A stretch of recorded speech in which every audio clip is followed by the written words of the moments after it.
Hey, Shalom family.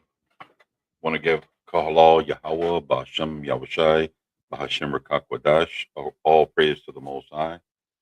We want to do a quick class today discussing Acts 15.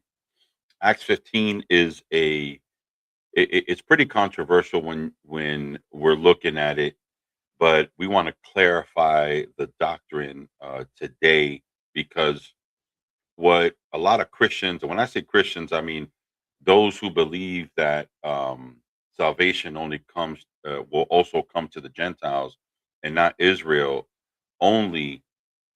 They'll go to this, to this chapter to try and prove that Gentiles can also come into the salvation. That's not the way salvation works, according to the Bible and Yahweh Bashem Yahushai. Salvation comes through Israel, and that's how peace will come into the earth. That's how order will be restored to the earth.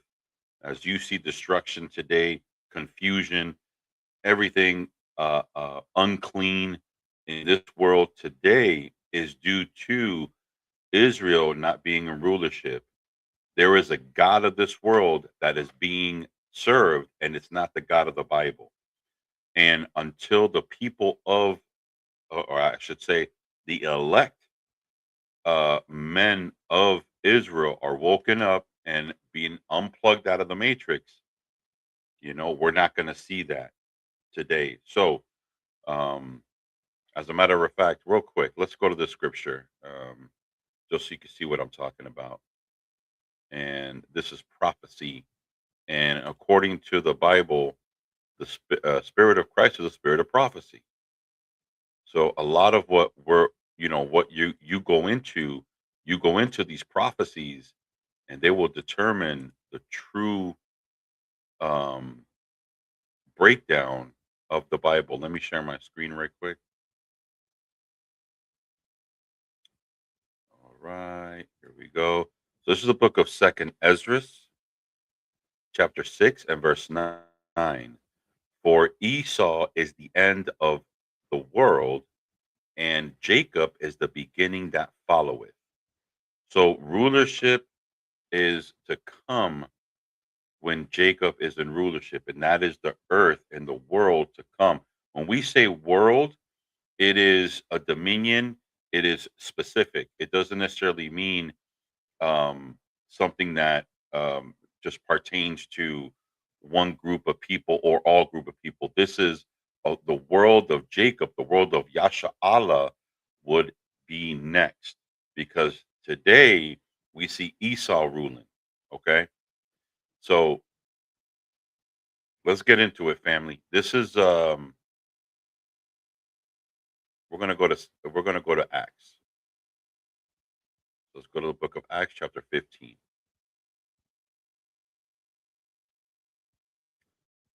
I'm gonna switch to the Bible Hub because this thing is just way too slow. But let's read Acts 15, right?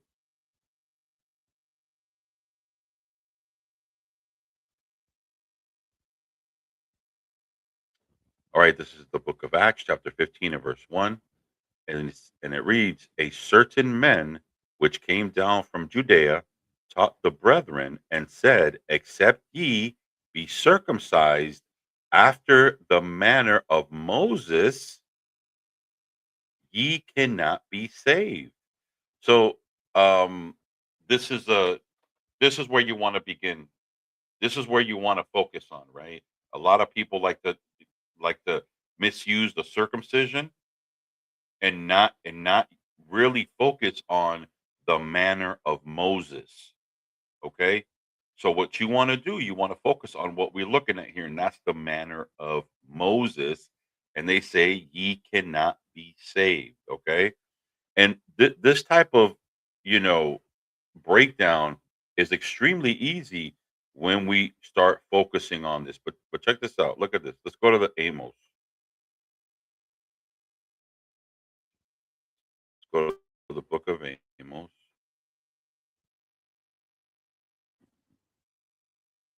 3 and verse 7.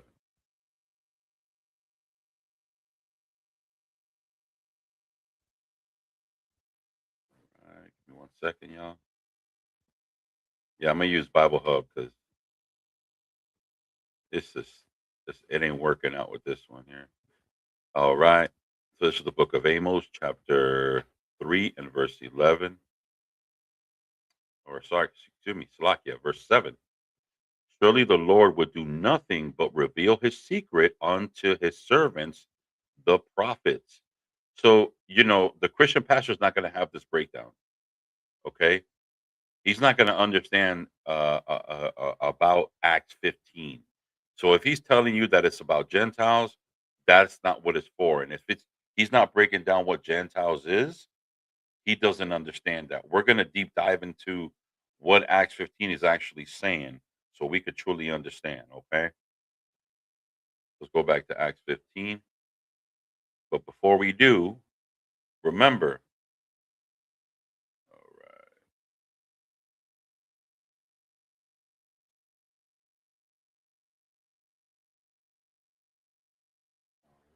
right, all right. Hold on, y'all. I'm going to open up another window, make it easier. All right, because we're going to continually go back to Acts 15. All right, Acts 15 and verse 1. And it reads, and certain men which came down from Judea taught the brethren and said, except ye be circumcised after the manner of Moses, ye cannot be saved. Y'all need to focus on the Moses part because you got to ask yourself, was Moses is where circumcised started or was it Abraham? Okay, let's go to the book of John. Watch this, y'all.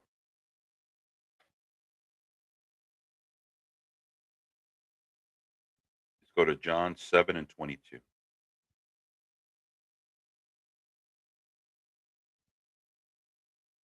is the book of John, chapter 7 and verse 22. And it reads, Moses, therefore, this is Yahweh Shai speaking.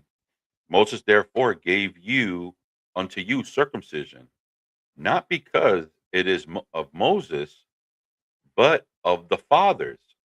And ye of the Sabbath day circumcise a man. So this is Christ distinguishedly taking away that it belonged to Moses, that it came from the Father. Okay. But remember in Acts 15, it specifically said in the manner of Moses. Okay. Here it is again. Except ye be circumcised after the manner of Moses. So now let's break down which is which, right? So let's go to the book of Genesis first. Genesis 17.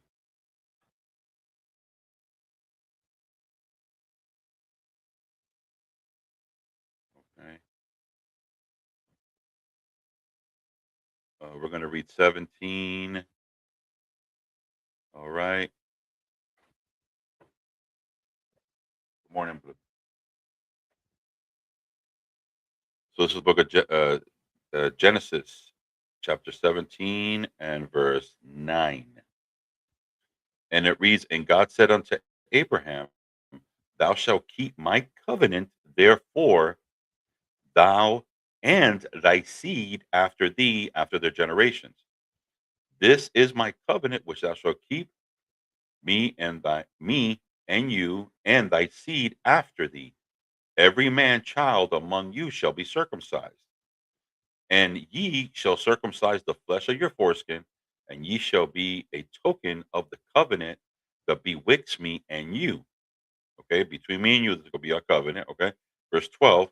And he said that he that is 8 days old shall be circumcised among you, every man child in your generations. He that is born in the house or brought with money of any stranger which is in not of thy seed. He that is born in thy house and he that is brought in thy money must needs to be circumcised. And my covenant shall be in your flesh for an everlasting covenant. Verse 14. And the uncircumcised man, child, whose flesh of his foreskin is not circumcised, that shall be cut off from his people. He has broken my covenant. Okay. So now we understand what the circumcision, and this was the first circumcision, and now we understand what the circumcision is according to Abraham and according to the Father. Okay. So now let's go to the book of Leviticus, chapter 12. Okay. Now we have to understand what is the circumcision of Abraham, what is the circumcision of Moses, because that's very important. It specifically says Moses after the manner of Moses. So now we're going to read what is the after the manner of Moses. So this is Leviticus chapter 12 and verse 1. And the Lord spake unto Moses, okay, saying, Speak unto the children of Israel, saying, If a woman have conceived seed and is born a man child, then she shall be unclean 7 days according to the days of separation for her infirmities. Shall be unclean. Verse 3. And in the 8th day the flesh of his foreskin shall be circumcised, and she shall then continue in the blood of her purifying 3 and 30 days. Shall touch no hollow thing, nor come into the sanctuary until the days of her purifying be fulfilled. Verse 5. But if she bear a maid child, then she shall be unclean 2 weeks, as is her separation, and she shall continue in the blood of her purifying 60 days.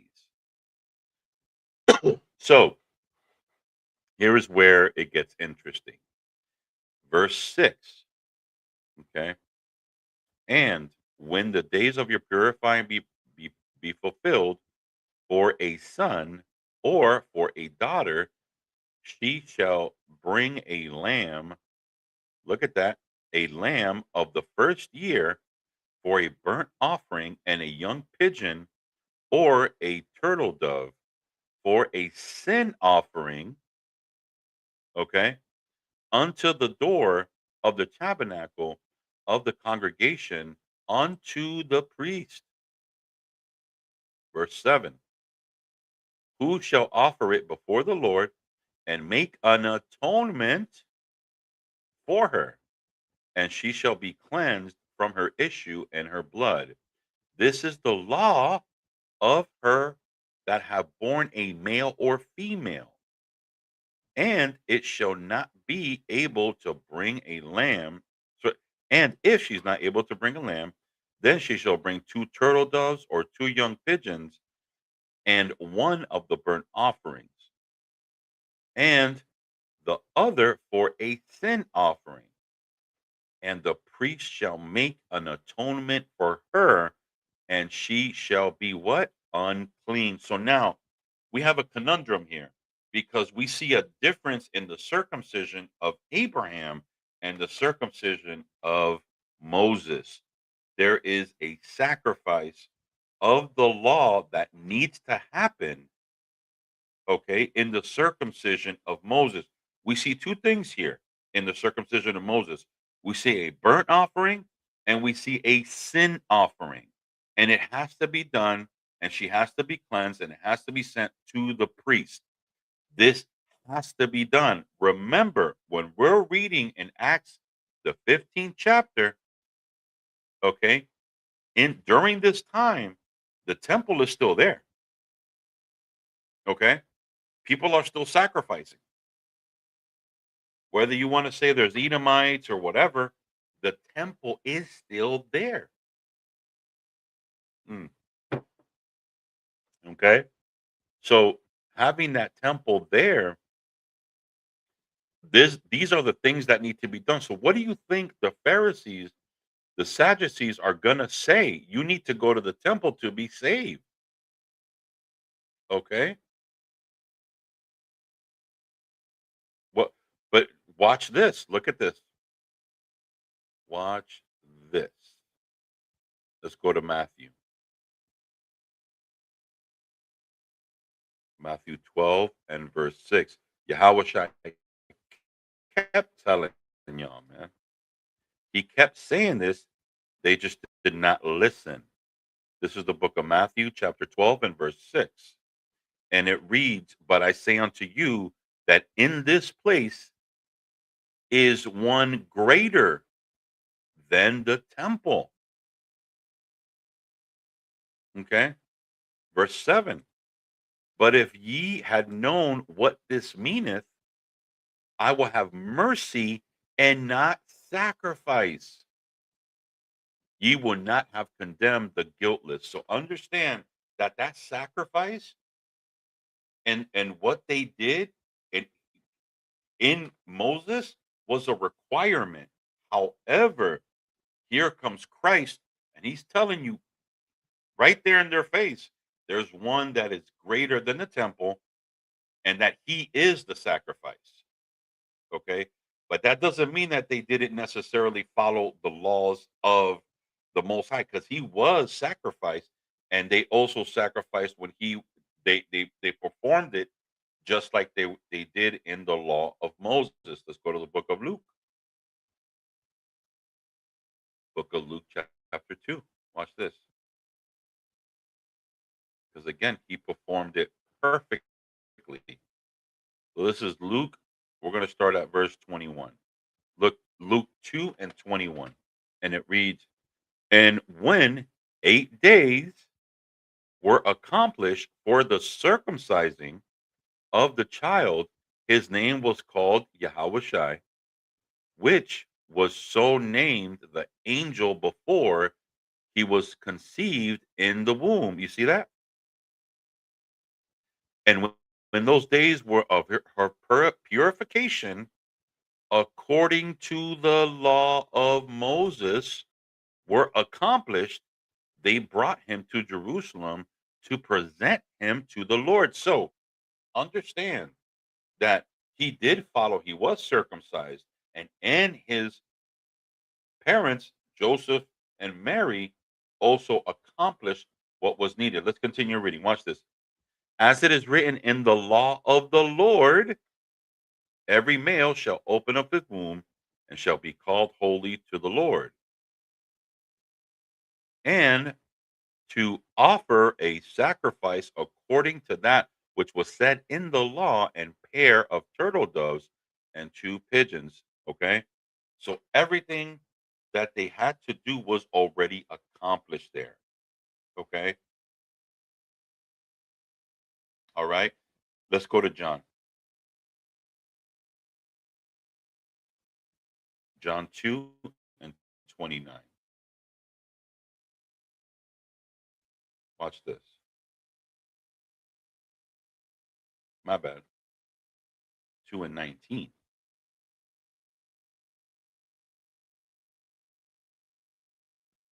So this is the book of John,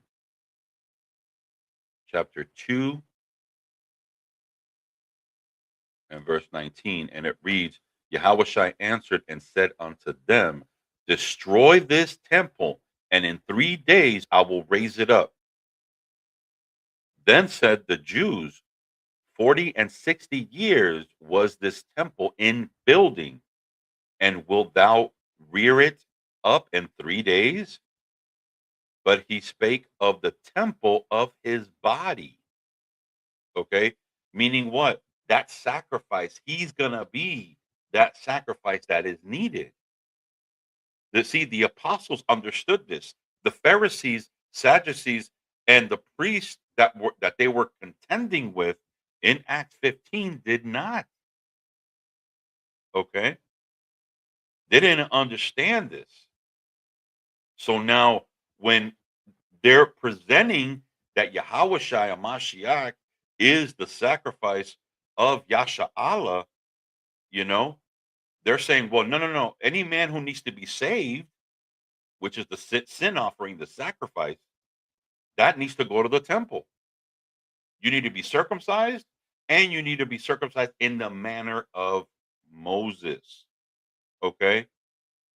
So that was a problem. Okay. Let's go back to Matthew. Watch this.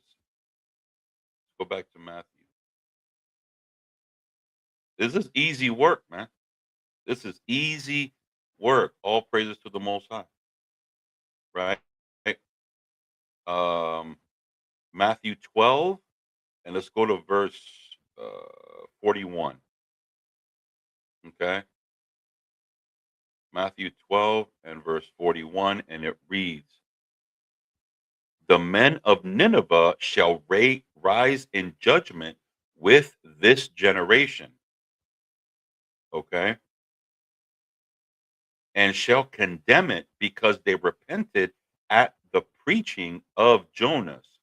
And behold, a greater than Jonas is here.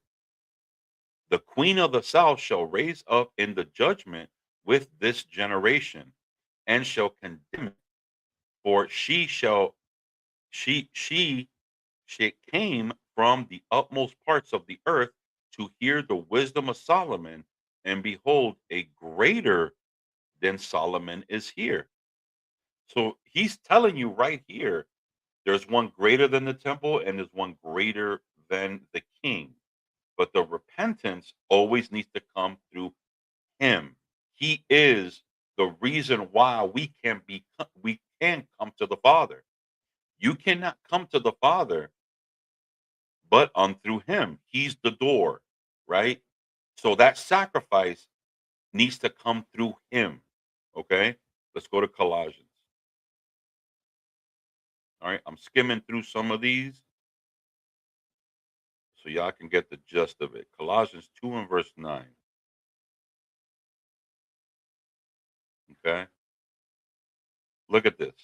Colossians 2 and verse 9. For in him dwelleth all the fullness of the Godhead bodily.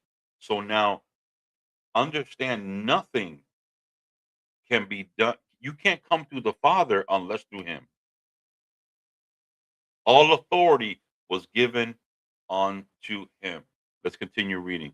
And ye shall compete in him, which is the head of all partiality and power, in whom also ye are circumcised with the circumcision made without hands, in putting off the bodily of sins of the flesh by the circumcision of Christ. You see that?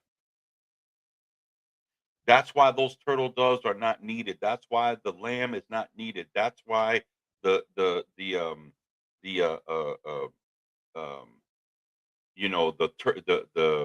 the actual sin sacrifice is not needed. The offering is not needed. He accomplished that. That's why we're so adamant, and we proclaim that we are in the new covenant, because we can proclaim those things and say that, yeah, right now our sacrifice is us, and the only way it became us is because Yahweh Shai did what he had to do. Okay. So we can't have a presented and accepted sacrifice without him. Okay. Right. Let's go back to Acts. We haven't even left the first. We haven't even left the first chapter, the first verse of Acts 15. Good Lord. All right. So Acts 15 and verse 1. A certain man which came down from Judea taught the brethren and said, except ye be circumcised after the manner of Moses, ye cannot be saved. Understand that there's a difference between the Abraham circumcision and the Moses circumcision. Okay, Verse 2, and therefore Paul and Barnabas had no small dispensation and disputation with them. They determined that Paul and Barnabas and certain of other of them should go up to Jerusalem unto the apostles and the elders about this question. And being brought on the way by the church, they passed through and Phoenice and Samaria, declaring the conversation of the Gentiles, and that caused great joy unto the brethren. So now understand that in Samaria, right, where the Gentiles, and let's get that real quick. Let's go to Matthew. Let's go to Matthew chapter 4. Watch this. Which Gentiles are they talking about here?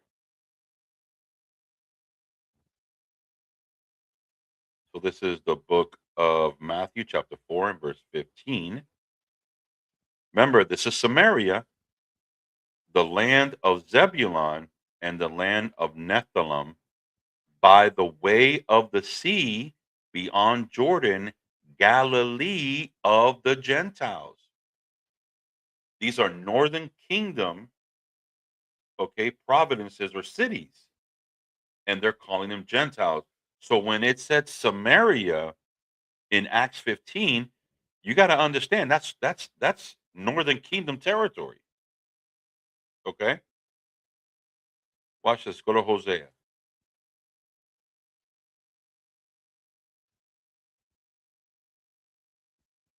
Hosea 8 and 8. Okay?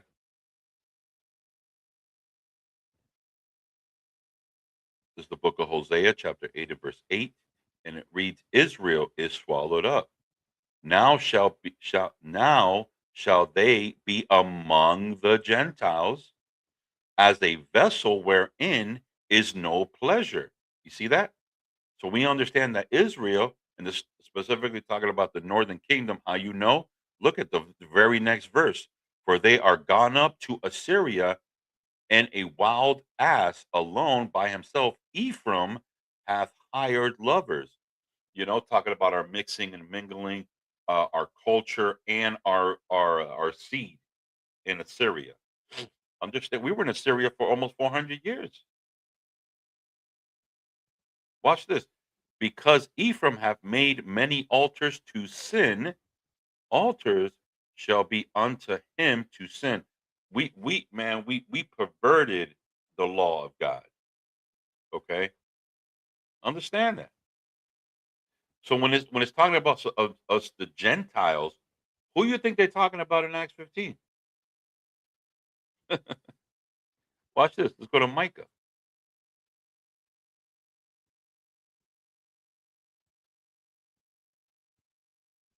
Right, Micah 5 and verse 8.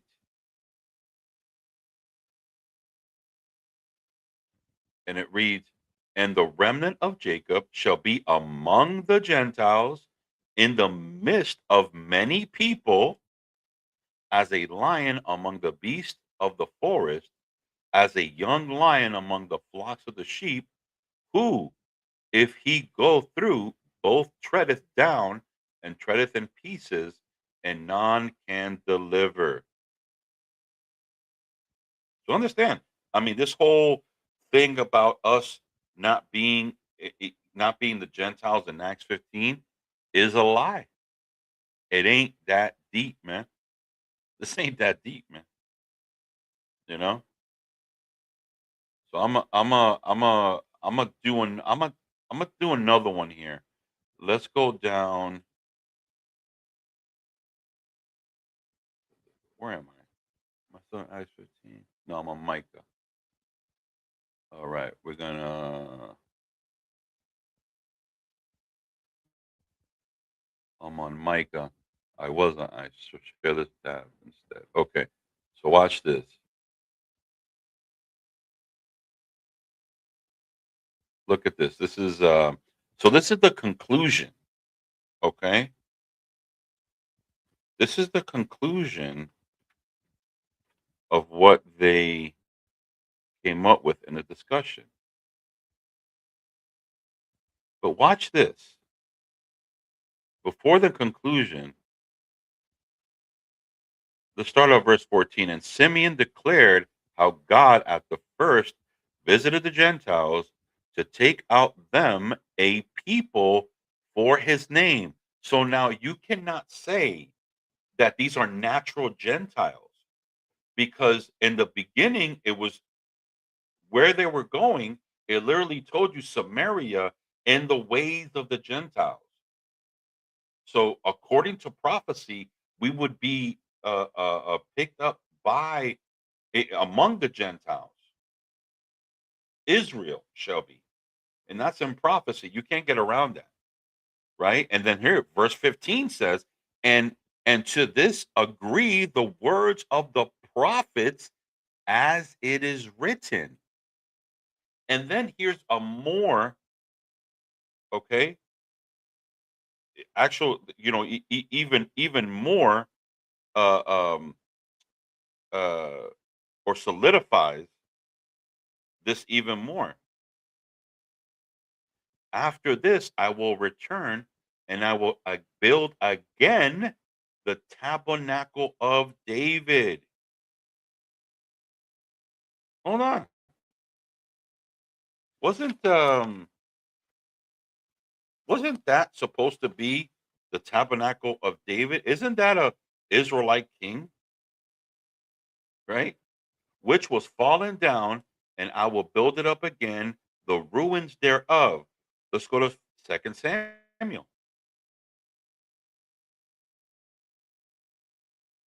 Second Samuel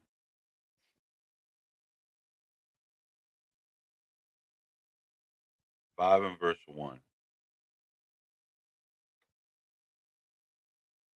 Lord have mercy. My computer is slow. I gotta upgrade, y'all. I need to upgrade. Shalom, King. Let's see. Man, this new view is like weird in Yard Stream now. I can hardly see y'all comments. Shalom, King. All praise to the Most High. Hey, Shalom, Elder. All praise to the Most High. What in the hell? I can't see y'all comments. Anyways, so watch this. This is Second Samuel chapter 5 and verse 1. Then came all the tribes of Israel to David unto Jeroboam and spake, saying, Behold, here are thy bone and thy flesh. Also, Salakia, also in the times past, when Samuel was king over us, thou wast he that laidest out and brought us into Israel. And the Lord said unto thee, Thou shalt feed my people Israel, and thou shalt be captain over Israel.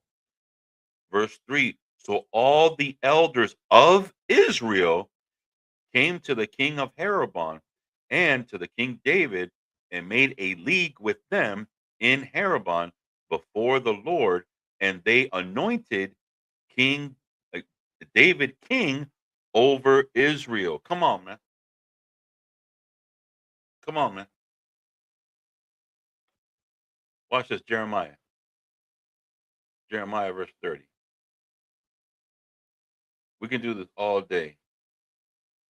Jeremiah 30 and verse 18. Okay. Remember in Acts 15, it says, as in the time of David to rebuild the temple again. And who's gonna sit on that seat? It's gonna be Yahweh Shai. Yahweh Shai is gonna sit on that seat. Okay. All right, verse 18.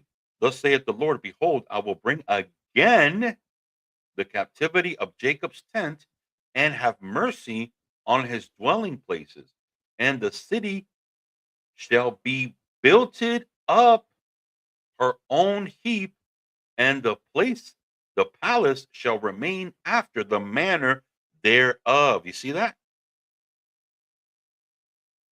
As it as and in Acts 15, it's reiterating that as it is written in the prophets. Where do you see other nations inside this temple? Where do you see other nations' kingdom in the time of God being placed with Israel? You don't. Okay.